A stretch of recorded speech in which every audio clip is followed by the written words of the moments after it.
stop guessing on why you're stuck on signing in RuneScape. This is exactly how you bypass the infinite loading screen without failing once. Most other tutorials are confusing or just plain wrong because they tell you to uninstall the game when the actual issue is a stale DNS cache or a network handshake error.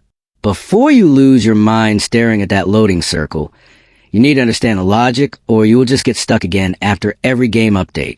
We are going to do this hand in hand and step by step, so it is physically impossible for you to fail.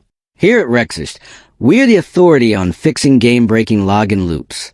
To get started, you need to navigate to your command prompt by typing CMD into your Windows search bar. Do not just open it. You need to right-click and run as administrator for the fix to stick. Here's a secret trick that other creators missed. RuneScape's login servers often get hung up on old IP data stored in your local DNS.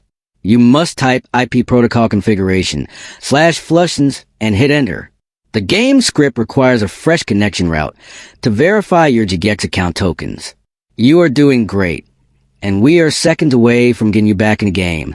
Once you flush the DNS, go to your network settings and change your DNS server assignment to manual. Use Google's public DNS. Set the preferred to 8.8.8.8 and the alternate to 8.8.4.4. The moment you hit save and relaunch the Jagex Launcher, the signing in text will vanish and you'll hit the lobby instantly. If you want the solution for the account already logged in error or the black screen on startup fix, just leave a